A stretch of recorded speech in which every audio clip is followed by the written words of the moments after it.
What is going on, Wolfpack Nation? Welcome to another version of the Tuffy Talk live show, baby. We appreciate all y'all tuning in here.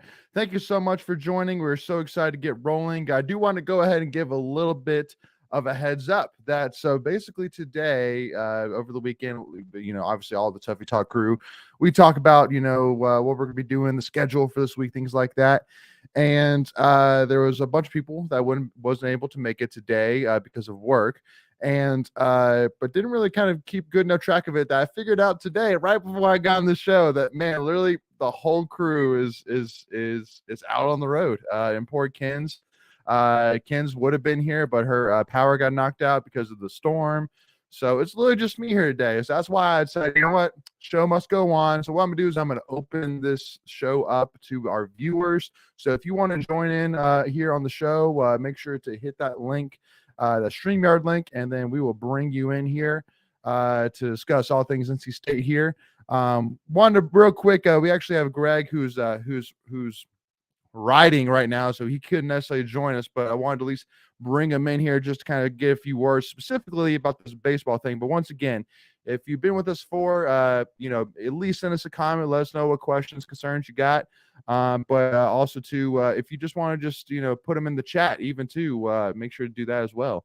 And again, we'll see where this thing goes. With that being said, let's go ahead and bring Greg in. Greg, you got me, man?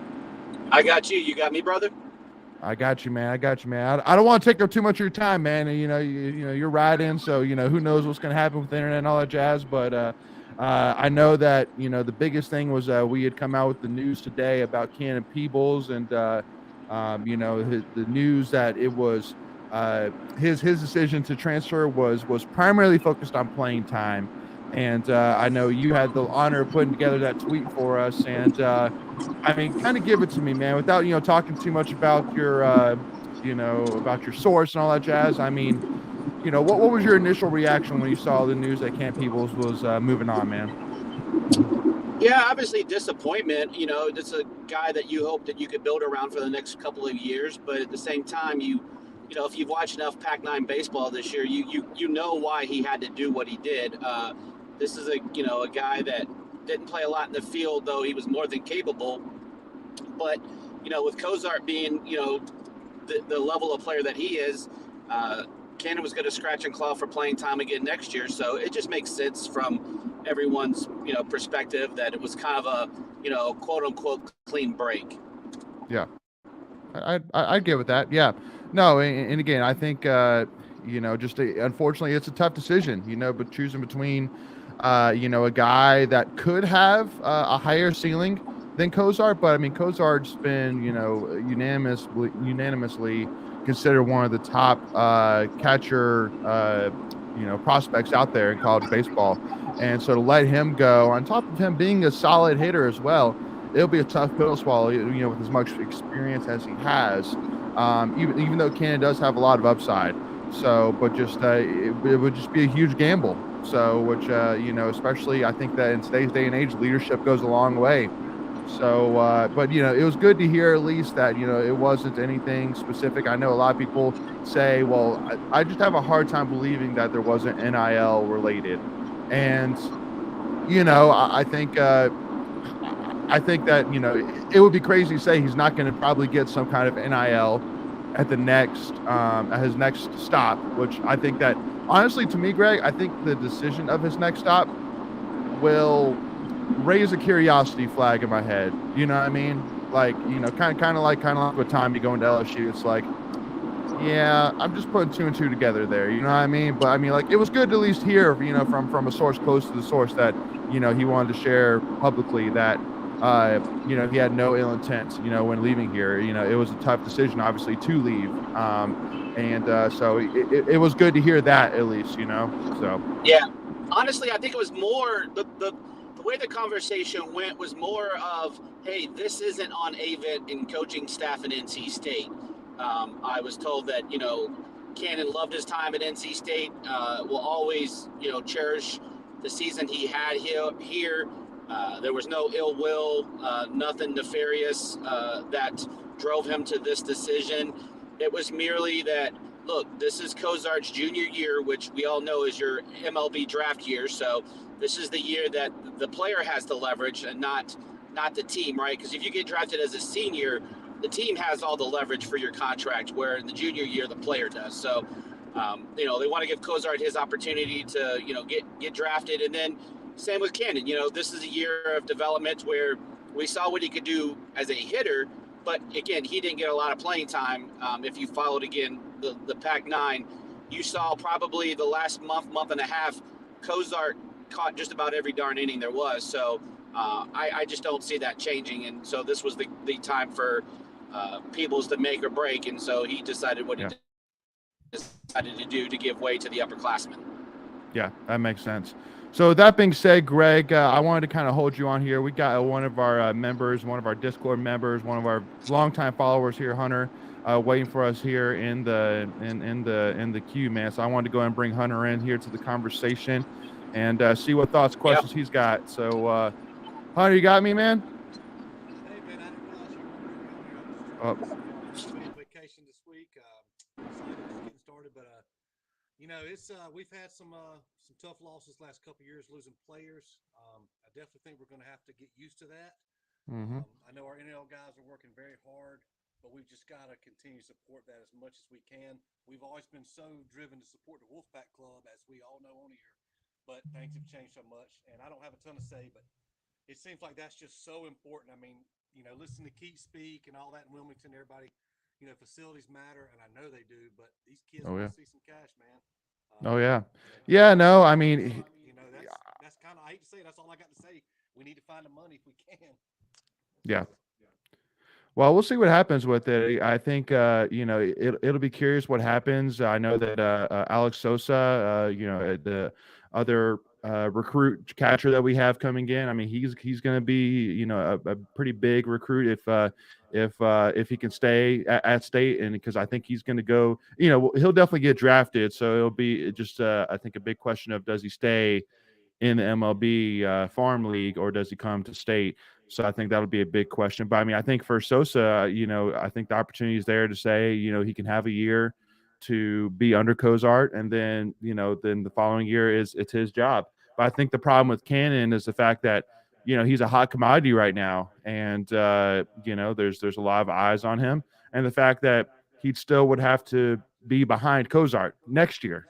So I think it's kind of like, strike while the iron's hot. His equity, it may go up, but I mean, he had a great freshman year, so that I think that's kind of the question that was going through his head, and especially too, that if he does want to get drafted after his junior year, then he predominantly he preferably would want more than 1 year to start. You know what I mean? To kind of develop. Especially with the catcher game, because I mean, the catcher is not an outfield where you can just throw. I mean, most people who are fast and have some sort of a glove can go and play in the outfield. But with the catcher, there's a lot more to it with chemistry with the pitchers. Being able to to control the ball, to control the pitches. So it's just it's a little bit tougher there. It's so. That's just my 2 cents on it. But yeah, I mean, definitely tough. But to me, it's just like, what, and I said this on Twitter, but at the end of the day, keep in mind, for all of all of the people watching, especially with talking about Avent, that unless something crazy happens between now and the season starting, he's going to be our head ball coach next season. So to me, when I said earlier, well, we got to trust Avent, it's first of all the fact that I just have to remind all fans once again that we're not in the locker rooms. And again, I could say that being for football equipment manager, that a lot of the stuff that we, like, us as fans, we only see a small percentage of what actually happens in the big picture within the locker room, on the practice field, all that, in the meeting rooms, all that jazz. And so to me, that's why I always try and be hesitant, to jump to conclusions, because then we don't know we don't know the big picture. We don't know, what kind of conversations the coaches have been having. At the end of the day, they're the experts. Well, sorry, Hunter, I muted you. Go ahead, Hunter. No, you're good. No. in the past, it's always been if people leave, it's for a reason they're unhappy. Right. Like I said, the landscape has just changed so much, and we deal with the turnover in basketball. We're looking at that. It's kind of humbling for us because we're not used to it so much. But I mean, we're going to have a lot of guys coming in and out. We're going to gain some amazing players when Absolutely. other people leave. I mean, people want to play baseball at NC State. We've got a lot of great players coming in. Every year. I mean, we have the program is a healthy program. It's been built for years. So Yeah. I'm not worried about that. I know we all want to take that step and be able to win win a national title. But, I mean, we're there. We're getting there. We've been there twice in 10 years, 11 years. Like we're knocking on the door. I don't care what happened this year, but I love our baseball program, and the facility upgrades are great. And I think we'll figure it out. I trust all these guys involved. I do. Exactly. Yep. Well, because once again, I mean, again, Avon's been coaching baseball for, well over 30, 40 years, you know what I mean? So, and none of us probably commenting on Avon's, status of, or talking about the baseball team have that experience. So, it's kind of hard. Now, I mean, again, do we have the right to ask questions, to raise concerns? Absolutely. I mean, that's our right. And again, I would be concerned if fans didn't care, I mean, like, and WL even said, like, you want fans to care. It's always a balance. It's a tough balance for sure, between trying to raise concerns. Cause I mean, even for me, like, it's definitely a big concern, wondering what's next for this program, because we have so many transfers that are leaving. But yeah, no. And I mean, hey, even like with basketball and football, actually, I don't even say football. I would just say the whole transfer portal thing in general. It's just very obvious that unfortunately the name on the jersey does not mean what it did 5 years ago and then more. We just entered a new age where just unfortunately loyalty to a school, and even loyalty to a coach is not really as much of a thing anymore. And it's unfortunate we're in that era, but I guess my initial reaction is it's unfortunate. Why? Because again, I mean, I think that's what all of our fans love. We love players who play for their school, who think more about the name on the front than the name on the back. Guys that stay at the school, that develop at the school, that the fans grow to love, that fans grow to appreciate. And it's just, we're just not there anymore. Again, I mean, like last year alone, I think there was over 12,000, over 10,000 Division I players between all sports that put their name in the transfer portal. Which is definitely by far the highest it's ever been, numbers wise. It's crazy, where we are in today's day and age. But I mean, on the positive side is that, the bad situation of, well, what if, a recruit shows up at a school and then the coach leaves for another job the following week. And, that's kind of the opposite side of why the transfer portal is a benefit. But, it's definitely much more of a business decision now than necessarily I guess a loyalty or it's to me it's more of just, it should be more about focusing and enjoying the opportunity you have right now. I still remember to this day back in 2014 when Eric Thomas, a big motivational speaker, came and spoke at State. You could see still his speech on YouTube, and and he was his biggest thing was taking advantage of the opportunity you have now, that that this time these 4 years are going to be gone before you can even blink. And again, I mean, right now you're getting meals prepped for you. You're getting to play in multi-million-dollar stadiums in front of over 55, almost 60,000 fans for football. In a packed arena and PNC Arena against some of the best competition AC has to offer. And get your education paid for. Even right now with NIL, take a little bit of money and put it in your pocket, no matter what. I mean, it's a perfect scenario right now for any student athlete, anybody who's 18, 22 years old. And because I know that a lot of them are trying to set it for the next stages, like for baseball players, they're trying to, work and be ready to go to MLB, and if, football, go to NFL, whatever that may be. But at the end of the day, I mean, only less than 1% of athletes will end up making a professional roster. And so just to me, as much as I understand it, for sure, I mean, at the end of the day, it's a business decision. You're trying to make the best decision for you and your family, which is tough. It's a very tough decision. It's a game change. It's a life-changing decision whenever you decide to commit to a school, whenever you decide to transfer. But at the end of the day, I'm sitting here saying too, like, just enjoy the ride a little bit more. That'd be my biggest thing is, like, do what's best for you 100%. But I also know that over 40% of players who put their name in the transfer portal between all sports are either remove their name from the portal, are still in the portal, or have given up the sport altogether. Just because, again, I mean, the over 10,000 players in all of Division One sports have put their name in the portal, and there's not going to be 10,000 spaces for all of them. You know what I mean? So yeah, that's just my piece of it, But again, I'm not sitting here saying that players shouldn't transfer, but what I am saying is that maybe that I wish that players would enjoy the opportunity, compete, and at the end of the day, trust their gut from that they originally learned when they got to the school. But again, I know that a lot of things can change, such as again, players will say, that I know that when people kind of gave feedback, or sorry, when players gave feedback of why they entered their name in the transfer portal, one of the biggest things was mental health issues. Whether that means that they're too far from their family, maybe a coach they're not getting along with, the pressure overall, being at a big time schools, and maybe they want to go somewhere a little bit smaller, like whatever their case may be. Completely understand that. You got to do the best, for yourself, and whatever it takes mentally to keep yourself right. But anyway, so there we go. Yeah, sorry, Hunter, you're all bopping around, but Yeah, man. you're good. It's crazy. I mean, it's not college sports anymore. You No. can't really label it pro, but without a salary cap. I Yeah. hate to say this. I'm fine with NIL, but you've got to have the transfer rule again. I know people don't want to hear that, but I think that's the only way to kind of even it out when we're paying guys, and I want to pay them. But I don't know if you need a commissioner, but you've got to make some changes, man.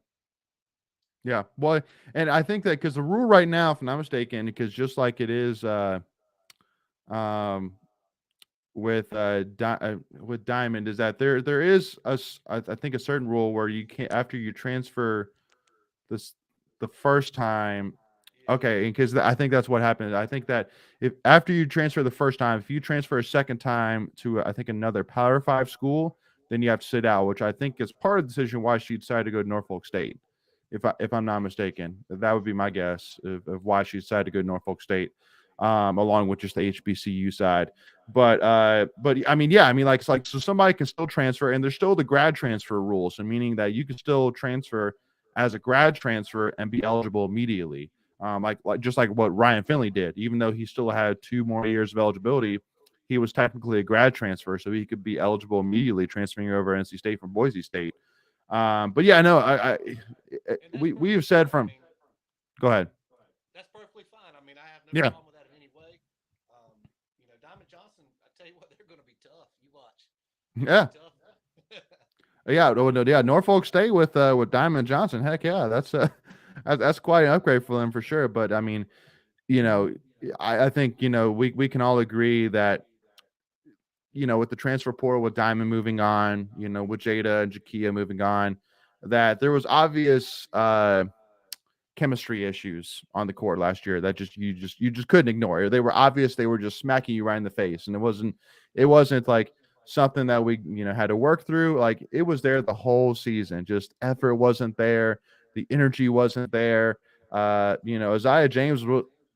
Yeah. Well, Isaiah James really the only person I feel like on the court that that was bringing the energy besides Mimi Collins. I would say that would be my 2 people. So it was just off, from previous years. So that's why, again, like, we're going to talk a little bit about football recruiting here. But, to me, today's day and age, high school recruiting is just not as much of a priority as it used to be. Because again, look at basketball. Most all of their guys that they've gotten, besides the Parker brothers, one Trey Parker who decided to stay back at Overtime Elite, like we only have one true freshman coming in, but the rest of them are all transfers. Between DJ Horn and Ben Middlebrooks and all those guys, Burns, they're all transfers. So, and same thing with football is that if Dorn needed to, he could go find any need that he needed to in the transfer portal, and and he's done that. So it's completely changed in terms of coaching. And see, that's my only worry with Avent is the fact that, I almost kind of wish that I saw more with them, because, like, you see Keats, for example, you see Dorn that have made videos promoting Savage Wolves, promoting Pack of Wolves to get involved, things like that. But you haven't seen that with Avent. Now, again, I'm not necessarily saying that he doesn't support them at all. That's definitely not what I'm saying, but just saying that I think that I wonder, does he see how much of a priority NIL is now in today's day and age? And because I think that with baseball, that I don't know if state has really taken that next step in terms of devoting NIL funds to baseball yet. That's just my 2 cents on it, but totally speculation there. But again, I mean, I think like Inside Pack Sports, like at the meet, like were you at the meet the pack day, Hunter, for baseball? I couldn't make it, unfortunately. I wish I could have. I couldn't make it that weekend. That's right. Yeah. So, but like, like Inside Pack Sports had their little table with Cozart and one other player. I can't remember who it was. So, there was definitely some NIL, involved there.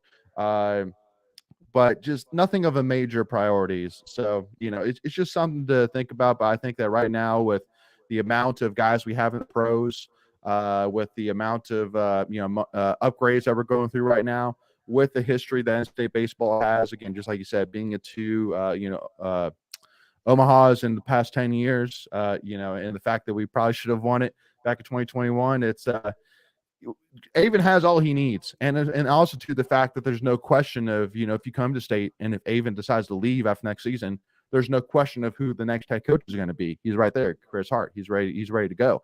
So to me, he has everything he needs besides the NIL.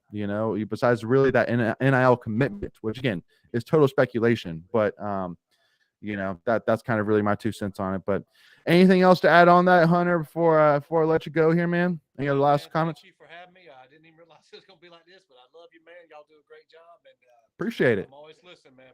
Appreciate you, Hunter. Thank you, man. All right, appreciate it, Hunter. Bye. All right. So with that being said, make sure once again, y'all, to hit that link here in the comments if you want to join in here on the show. We'll love to chat with you here. Again, this is just me here today. A little bit of a different show here today, but we'll love to hear your thoughts, questions as we go here.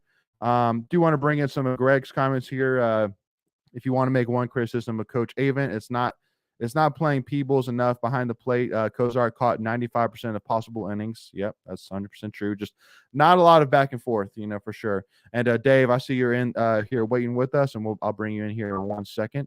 If you play Peebles more innings, you keep Cozart more fresh, so he is sharper behind the plate and hitting at a higher clip in the end of the season. Again, that completely agree with that, Greg. And Cozart's IPS guy. Maybe it was Groover, Greg. I think that might be right. That makes sense there.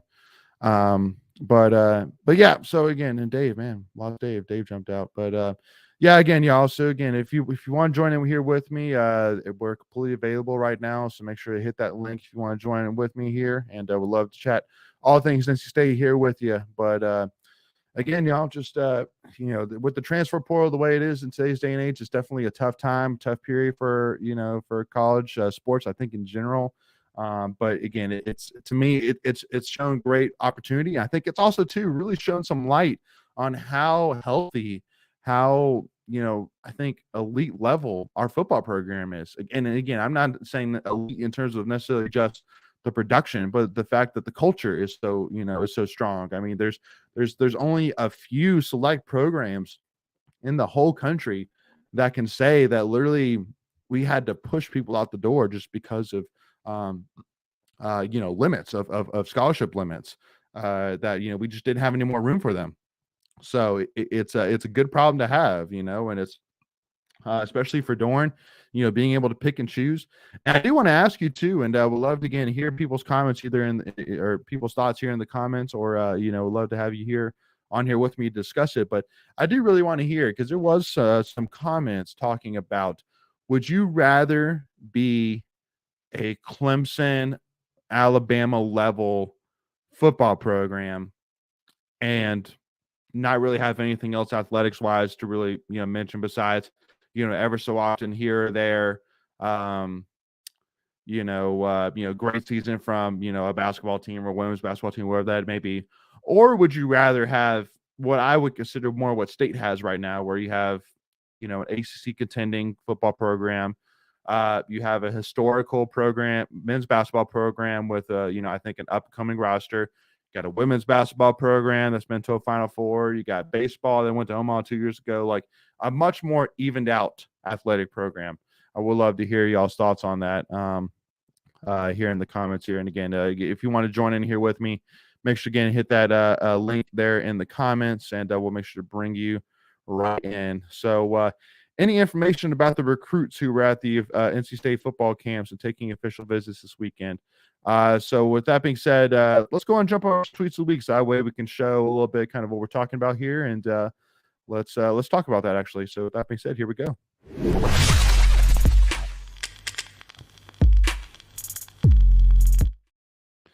All right. So yeah. So wanted to before we kind of talked about NC State football recruiting. I wanted to bring up this graphic from On3. So yeah, this weekend was huge between Alex Taylor, 4-star wide receiver Alex Taylor. Actually had 3 4-stars. Sorry, between Jonathan Paylor, Alex Taylor, and then Terrell Anderson. All 3 top 300 national recruits, all 4-star wide receivers. Jonathan Paylor, I know, has been a guy that I know. I think it was during last season that he tweeted out saying, the first school that I go to that chants my name is going to be the school I go to. And of course, the next unofficial visit he took was to State. And you daggone sure well know that we were chanting his name during pregame, and I'm sure that he caught it. But between him, Terrell Anderson, Alex Taylor, again, all those guys have been heavily recruited by State for quite some time. I think right now, if you're looking at State's roster, you're seeing the opportunity. I think that on this roster right now that we have a lot of really good players, but we don't necessarily have that stud. I wouldn't necessarily say, especially now with Thayer Thomas gone. So I think the opportunity is there for playing time. I think the opportunity is there to develop. I think that, you have a young crew, with Kevin Concepcion, Terrell Timmons, and then, we have Javante Vereen, young freshman tight end. So, I mean, I think that if you're any one of those guys, Alex Taylor, Terrell Anderson, Jonathan Paylor, you're looking at NC State and you're going, man, I could go in and partner up with, Terrell, Casey, Javante, and with MJ Morris, and immediately from day one have a lot of playing time, and have an opportunity to play with some of the best up and coming talent, and compete in the ACC. So that's really kind of my 2 cents on it. I know there's a lot of momentum right now behind all 3 of these guys. I think that especially in recruiting, momentum is only goes for as long as the next up and coming official visit. So meaning that obviously this past weekend State had all 3 of these guys in town, but then once they take their next official visit, then obviously more likely that momentum is going to be affected. Now, if it goes towards that other school side, or if it stays a little bit NC State side, that's hard to say, and especially too, because again, one thing which is just to keep in mind, which is tough, is that, again, these are all 17, 18-year-old kids, so they're, and especially with how many people they talk to, depending on how many people influence them, things like that, their decisions, their thought processes change on a daily basis, and so, that's why I think the biggest thing which I love about Doeren is the fact that, that with all these guys that or sorry, not with all these guys, but with any recruit, honestly, that one of the biggest thing that I said is the family atmosphere. The relationships are strong with our recruiting staff, with current players, former players, even too. So for me, that's something which I feel really confident. I'm really excited that I'm seeing that baseline of that every single one of these guys we're going after, that they're more likely going to feel that relationship, that family environment here at State. But also, too, again, the opportunity, the up and coming opportunity. Like we're winning right now. We're getting better and better. We're competing against the top of the ACC. And again, like, an opportunity is there to 100% still make a name for yourself. So that's kind of really my other two, my biggest piece is that for me, if for any recruit right now, I'm saying, listen, like, we have a new scoreboard. Like, so again, facilities are getting upgraded. The uniforms are on point. The opportunities on point. Coaching staff is staying here. Like, Tony Gibson signed down long term. Anaya, I'm sure if things go well, he'll be on here long term. Doran will be here as long as he wants to be. Like, nobody's going anywhere. ACC is as tough as it ever has been between Florida State, UNC, Miami. Duke is getting, pumped up. Pitt's going up. So, and then, academics wise, it's phenomenal. Like, to me, I'm really saying to recruit, what else could you possibly want? Like that's really my biggest thing right now. And I know that everything else might be NIL focused, and completely understand that, and especially in today's day and age. But I mean, every single scholarship player is guaranteed at least $25,000 a year, in just NIL, guaranteed at least. So, I mean, it's everything's there, man. I'm going to bring in my boy Macon here. Macon, you got me, man? Yeah, man, you hear me? Yeah, I got you, man. Yeah, no, man. It's funny. I had Greg on, who was riding down the road here to start the show, and now got you on here, man. So I know. I'm on the recruiting trail. I'm trying to find us the latest and greatest commits for the class of 2024. Let's go. I love it. Let's go. Yeah, no, man. And you couldn't come in at a better time, man. So give us a lowdown, man. What's the thoughts here on Alex Taylor, Terrell Anderson, Jonathan Paylor, and all those guys in recruiting? Yeah, I mean, I'm just going off of what I've seen on social media,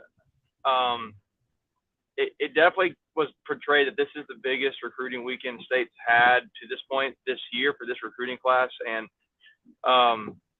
to me personally, like, the emphasis is on the receivers, because State's got guys on their team that can be players with, emphasis on can be. But none of them are, stars, in my opinion, just yet. Like Julian Gray, Anthony Smith, Terrell Timmons. Terrell Timmons maybe has been the one who's flashed the most.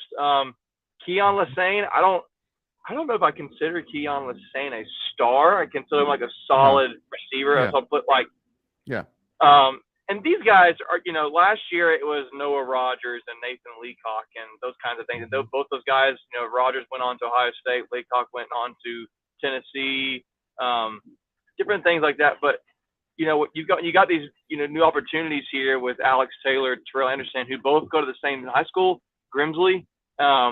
And you've got a guy like Keenan Jackson, who's a name who's not who we're really talking about, because you got a guy like Jonathan Paylor, who's a 4-star receiver as well. So to me, for these receivers, they need to. I really feel like State's going to have to figure out a way to get a couple of these guys. I feel like they have a good shot, and it sounds like from what the quotes I've seen, that a guy like Terrell Anderson might be a really good chance to get a guy like him. He seems to already have put up some good quotes out there, but I don't know, man. I realize that NIL has changed the name of the game, and I feel like for fans, it's going to become, we've posted so many times on the show, but just more and more about, if I think fans feel like, well, I can't afford to give, maybe you can't afford to give $100, but like, I think they think it's got to be some huge dollar amount to make an impact. Yeah. And I don't think that's the case. I think it is, if like we had as many State fans as we have, if every fan gave, $50, $100 a year, I mean, we're not talking a lot. Like that multiplies out to be a lot of money, and it helps out and kind of helps level the playing field. I don't know what's going to happen with some of these guys. I mean, there was commits there this weekend. State really put the full court press on these guys from what they can do. It's just a matter of continuing. I think for some of these guys, reminding them that State has been there the whole time they've been recruited, and realizing like, we're not just showing up at like, the ninth hour, the 11th hour. We've been here, since the beginning. Some of these guys, hey, we were your first offer, and we are building something special here. I think they can point to the development of I guess the ability that Doran has better than a lot of other coaches to develop talent, and that if your business is to go to the pros at the very least, well, State can prove they can do that for you. So I really think State, if they can just find a way to get these like a championship, I feel like the floodgates would open. But man, this list of guys you have here, they really excite me. Particularly those receivers. Ronnie Royal, I know is a guy on some sites lists him as a 4-star. He's a little bit of a smaller size safety nickel. Some places list him as an all-purpose back, but I think State's recruiting him as a DB. You know, if you watch his film, he hits hard. He kind of makes you think of a Tanner Engel kind of style, in my opinion. Marcus Maskell, I actually just saw he did commit to Florida today, so that's when I got off the board. Robbie Martin. Some sites have him as a 4-star. He's a guy, I think he is from West Virginia, if I'm not mistaken. Could be wrong. But he is he's a guy I think State's recruiting at a guard position. You know, really good guy, really good get, I think, for State could get him. The other two I'm not as familiar with, but it was just a big weekend for State. They're going to have to capitalize it. They're going to have to survive some of these other visits because, hey, like, you know, Jonathan Paylor is, I think, you know, really leaning towards South Carolina in a lot of ways. I think Alex Taylor, I just saw a clip he put on Twitter. I think he was at some camp there. I don't know if it was just yesterday or whenever it was, or today. But these guys are going to get recruited by other big-time schools, and they've got money just like State does. They might have more money than State does. So it's not like it's just such a super obvious NC State is the better team, but it is a thing where, you know, there's a lot there in State's favor that a lot of the schools have to compete against for us recruits, right? They have to compete against us too. So I'm really hoping that this class we can get a few recruits. Particularly, I hope we can get a couple of these receivers, and that list of, I would say, of 4: Taylor, Anderson, Paylor, and Jackson. But there's some guys. You know, I think State's either just finishing up or just did finish up their summer camps, where a lot of these guys State has offered in the past will get an offer at these camps, and they end up being your pivotal pieces. I think one guy in particular I can think of is Jalen Samuels, right? He was a guy who got an offer at NC State's camp when he was being recruited and ended up being one of the best players State's ever had. So there's some guys even that aren't on this list of you're sharing your screen lane where they could really be big time get. I'll give you an example. State just landed this past week a running back from Rolesville High School, Isaiah Jones. I think Isaiah Jones. Yep, 3-star running back. You know, I think this is a guy. The way how quickly State offered tells me he was a no-brainer from an offer standpoint. You look at some pictures he's posted. That dude is built the kind of way you want a running back to be built. I don't know his numbers, but he tested it. But just those kind of things, guys get offers and they commit. You know, the camps are just as big as these official visitors are too. So I want to make sure I just kind of highlight that point a little bit. And I'm kind of wrapping my spiel. But man, I love this time of year. You're building for the future, and it's so cool to me because you can see some of these guys commit. And it's the story of, yeah, this guy was committed and he was so-and-so and had these offers. And he ended up, you know, looking back at, you know, look at Russell Wilson. He had 2 offers, right? State and Duke. And now you can look back on it and it's a cool thing of the progression of who he was. Nobody wanted him, so to speak, except Duke and us. And he ends up being a Super Bowl winning quarterback for the Seattle Seahawks. And it's just stories like that. Jacoby Myers comes in as a quarterback, transfers receiver. The rest is history, right? So, Jalen Samuels, you know, you go on a whole list of things. Even the big time recruits, like I think, Naeem Hines, yeah, big recruiting effort to get him, and now he's a pivotal piece for the Buffalo Bills. Was for the Colts for a little bit there, but it's cool. You can look at it in different ways. That this guy had little offers or this guy had a ton of offers, and either way, seeing how they progress is that's what's fun to me, and especially when you're in the off season and there's no football, there's no basketball, there's limited baseball on TV. I guess you're into baseball. There's a lot of baseball on TV. I should say that. But for me, football and basketball are my favorite sports. Hockey just ended, right? So this to me is a way you can stay involved with college sports because there is a level of competition here, right? You're still competing with other schools to get these wins, so to speak. So, and generally speaking, the guys who get the better talent generally on average have the better potential for wins because they have greater, floors of talent kind of thing. So it's just really exciting to me, but it's really about getting these guys on campus, then believing in NC State. And I'm just excited to see what the staff can do with this class. We've already got a good start. So, yeah.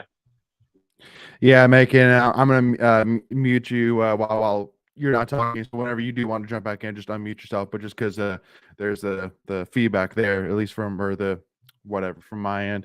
But yeah, no, I listen, just like Greg said, preach on. I loved everything you were saying, man. Completely agree. And especially because the biggest thing for me is I'm pretty sure it was Alex Taylor, for example, that Clemson told him to go take all of his official visits, which basically is basically Clemson saying, we have somebody else we're interested in.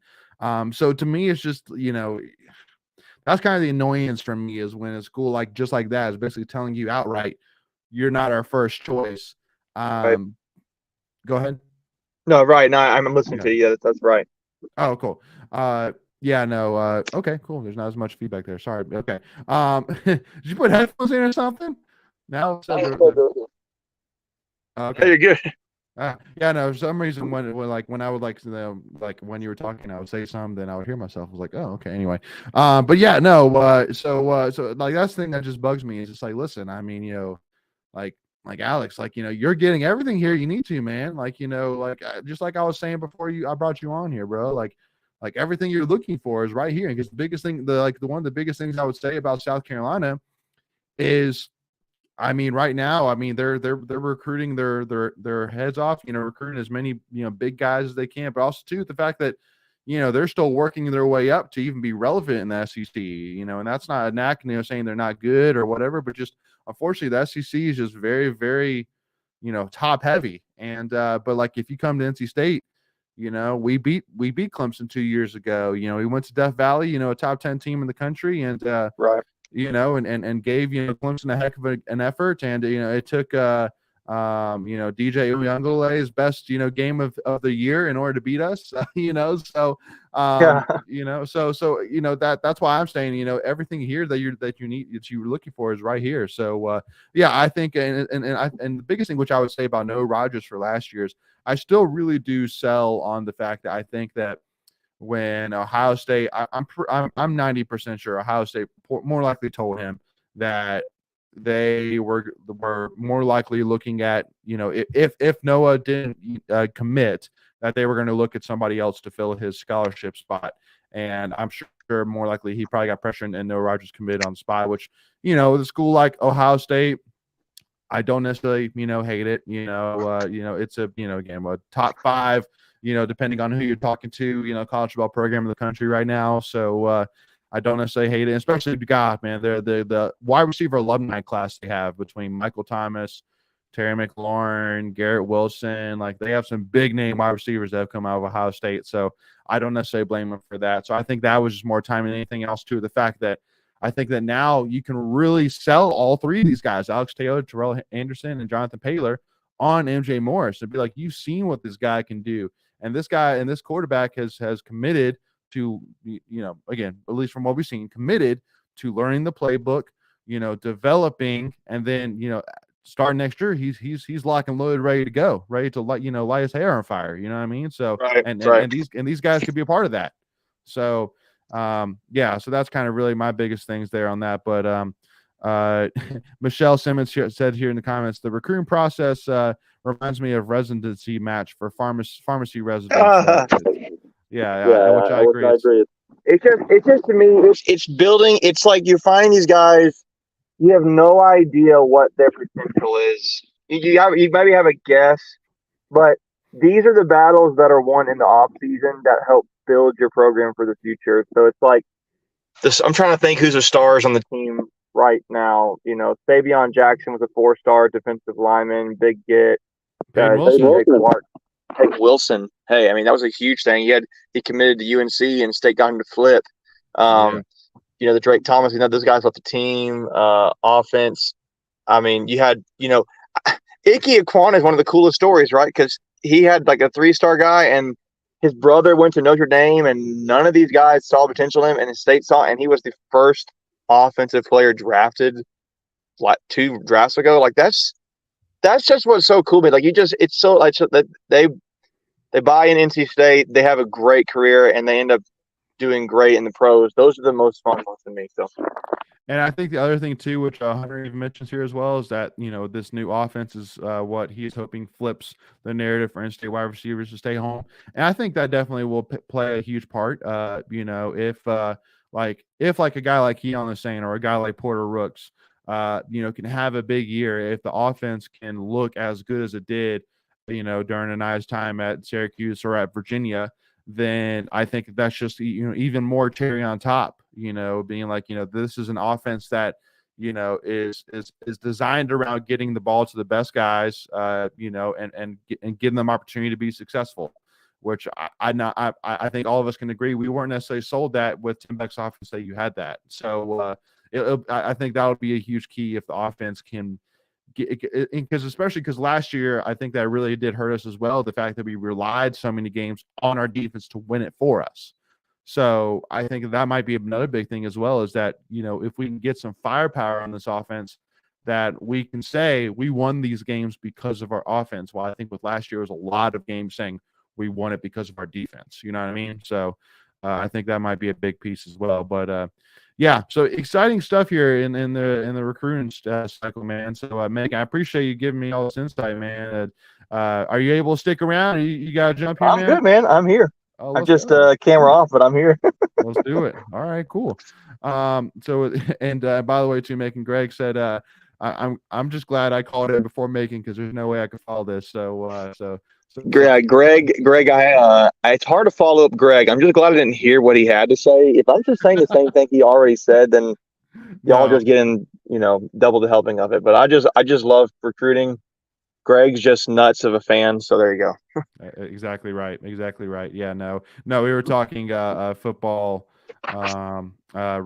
baseball transfer portal stuff at the time of Can Peoples and all that jazz. So yep, nope, Gotcha. definitely not football recruiting. But I did want to bring up this next one, which you had sent to me, Macon, which I did think was hilarious. But oh man, Macon jumped off. But Megan actually sent me this, but also 2 on 3 pointed out how Southern California is now featuring the Big Ten patch on during their recruiting photo visits. So to me, that's just it's just crazy to once again it's an odd era we live in, that now you're seeing Big 12 Big 10 patches on Southern California jerseys. That historic Southern California uniform now is Big 10 on instead of Pac-12. It's a crazy time, but again, they're not in the Big Ten this coming season, but obviously they're I guess these recruits are going to be coming in when USC makes the switch. Am I correct on that, Megan? I think that's correct. Yeah, pretty sure that's correct. I think that's correct. To me, the thing when I take from this, it just still blows my mind, is like, so the TV things, it's even a stretch from a football standpoint. I mean, money-wise, it makes sense, right? More money, it's going to be better for you in that regard. Sure. But can you imagine, like, Rutgers flying to go play UCLA? Mm-hmm. Like, that's going to happen. UCLA flying to go play Rutgers. Because I use those as an example, because I think they're the farthest. I think I saw somewhere those are the 2 farthest away now in the Big Ten. Like, because Rutgers is in Pennsylvania, if I'm not mistaken. New Jersey. Yep. And then my whole thing with that is, like, to me, this tells me that the people who signed all of this up and set all up, unless they're going to let the non-revenue sports pick up like different, let them be different things. It's just not going to, like, unless they're going to be in different conferences that are more local. To me, this tells me they don't care about those non-revenue sports. All they care about is football. It's big business. I mean, they can say, "Oh, we are for the student athlete." this move tells me that you guys do not care. You thought about football only and making money. I mean, the softball Rutgers or softball Northwestern going to play USC on a Tuesday. Yeah, It's going to be awful. miserable for these students. They're going to have to figure out how to get their own budget set it differently. Now, I will say they'll have more money to figure that out, but still. So. Yeah, no, completely agree. Yeah, it's, and again, that's where we are. I mean, that's the narrative. I think that I completely agree with you. Is just so obvious and screamed here, and it's unfortunate, especially again for us, NC State, that love all of our sports. You know, between wrestling and and volleyball and you name it. All of our sports, we love all of them, and the fact that that USC is basically saying, best of luck to y'all. Hope it works out for y'all, especially because I mean UCLA, USC. I mean, they have great athletic programs. I mean, they're like, shoot, heck, one of the funniest things was watching both of them compete in beach volleyball for the national championship. I was like, man, this is exciting. This is cool, and I'm sure obviously them going to the Big Ten probably won't change much for them, but it's just like. Just saying, there's no slouch in all the other teams, that they have in these programs. But yeah, there's no doubt they're focusing on football, and to each their own. I mean, me, like, I also get curious. My thought is we keep focusing on football here, right? Yeah. I always get curious what other schools, what other team matchup would be interesting. Like, right, because USC football playing Penn State or Michigan or whatever, that's exciting. Are there any other sports that are exciting to think about them playing, like maybe UCLA versus Michigan basketball? Like, are there other sports that USC and UCLA offer that are really exciting for fans? Because I don't know if it's me. I just feel that I think it truly comes back to it's all about football. Like, basketball is next, and UCLA has a huge history, so I could see them, getting sold matchups on some of these other big schools that were a bit like UCLA versus Michigan State. I'm blanking on other teams.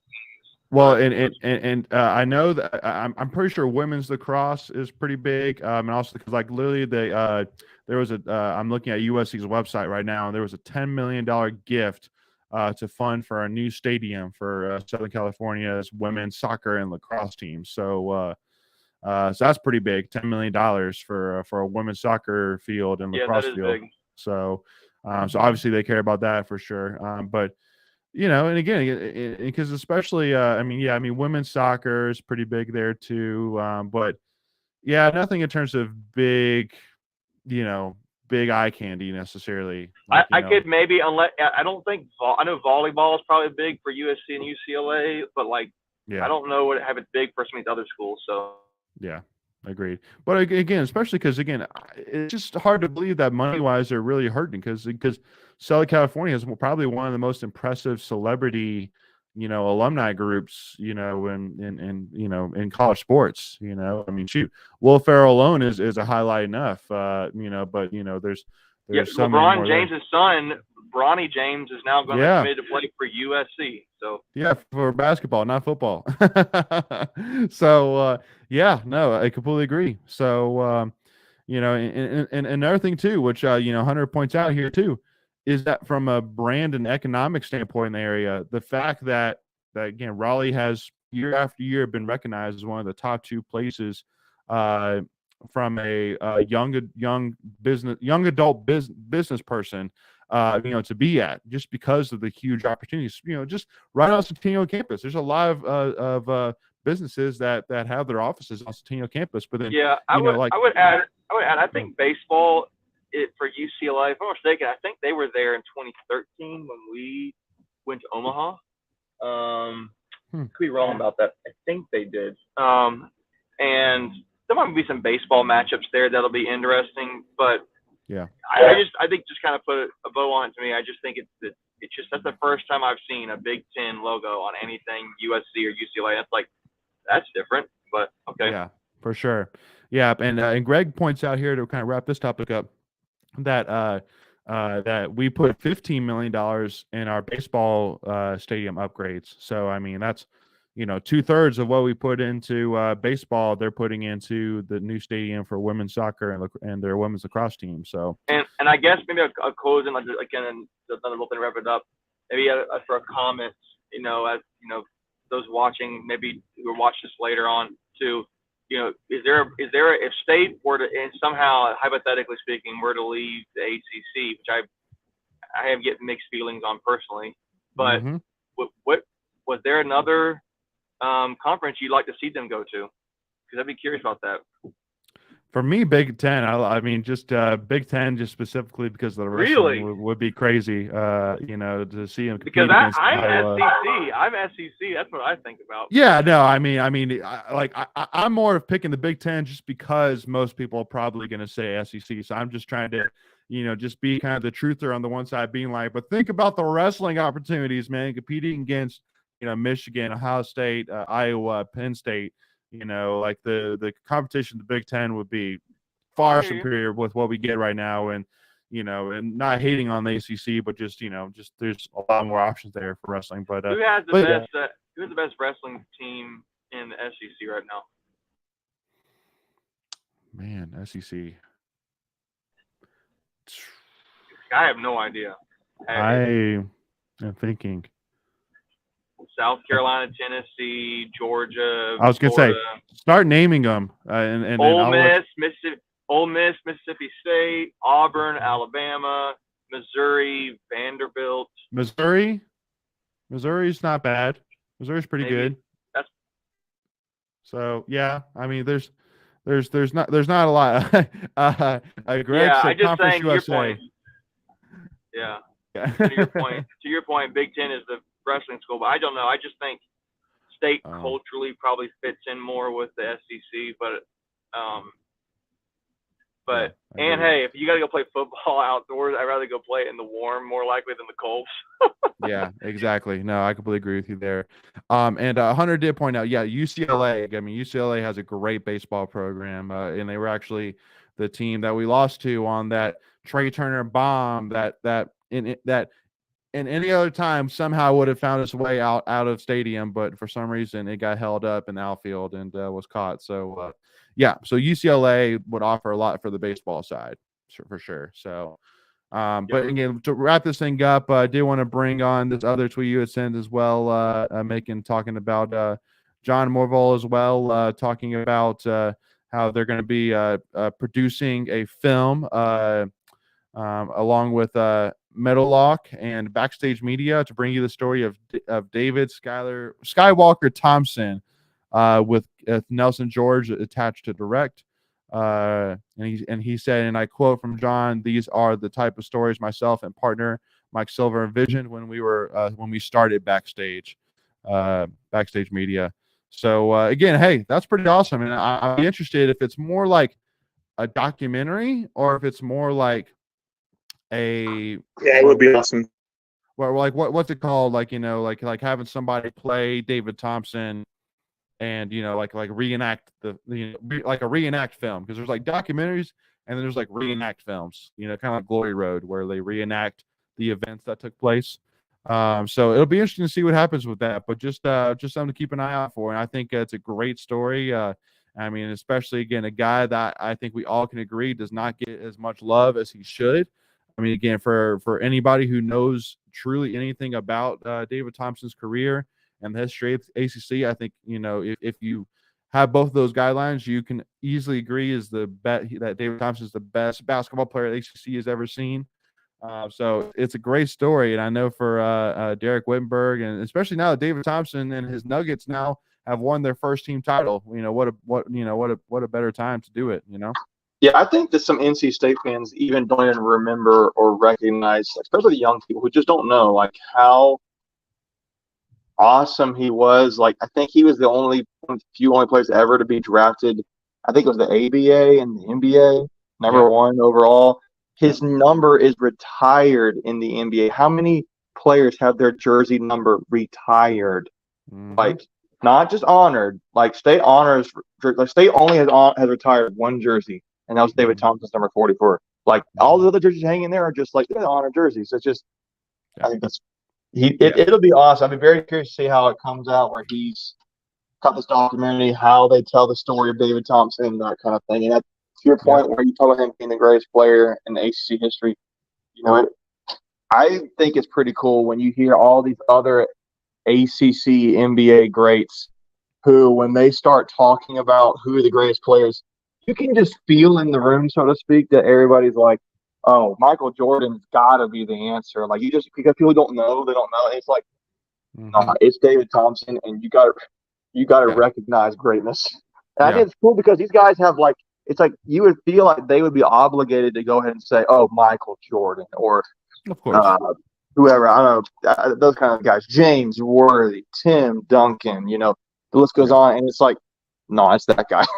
No, it's David Thompson. It's not even a conversation. Absolutely, and again, because the fact that I think also too I think a huge hats off thing, and to even on top of it is the fact that he was so successful in college. He won a national championship, got selected number 1 overall, went on, had a Hall of Fame NBA career, and then had his number retired by the team that he played for in the Denver Nuggets. I mean, there's not many players in sports history who have that much continued success.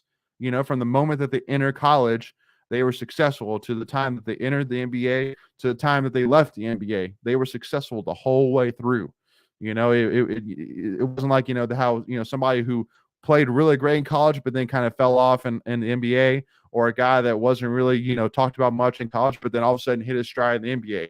Like, he was great in both, which I think is some which doesn't you don't see a lot of that these days, which obviously today's day and age is a lot different than it was back in '74. But because another thing too, I think that his whole story too could have changed if NC State was able to play in '73 when they went undefeated. So So and also too, Greg points out another big thing about David Thompson, about how he actually wasn't eligible to play on the varsity team as a true freshman in high school. So just to add to it, that if you would have had the extra year to develop as a freshman playing on the varsity team, then maybe that would have been different. But, I just think it's going to be really cool to see how they tell the story of David Thompson, and absolutely exciting. Absolutely. Well, thank you, Macon, for joining us, brother. Appreciate it, man. And and thank you to Hunter, who joined us here on the show. Thank you to everybody here joining us in the comments. Michelle, thank you, Greg, for joining in the comments as well. Thank you to everybody. Really appreciate all the support. Again, hopefully you enjoyed this show at the very least, for sure. Got a lot of insight from the football's, recruiting side, talking a little bit of baseball, transfer portal, talking a little bit of, everything. So make sure, again, if you haven't already, we have a lot of new stuff going on. We have a new TikTok out there, so make sure to go and follow us on TikTok now. I know, so we got that rolling now. So make sure to go and do that. And then obviously, if you haven't already, again, hit that subscribe button, hit that like button if you enjoyed this conversation, and also make sure to give us a follow Tuffy Talk now on Twitter and Instagram. We really appreciate all the support, y'all. We will continue to roll here as we get closer to football. We'll make sure to bring more and more football-focused content here as we get closer. And with that being said, we'll talk to y'all soon. As always, go Pack, y'all. Go Pack.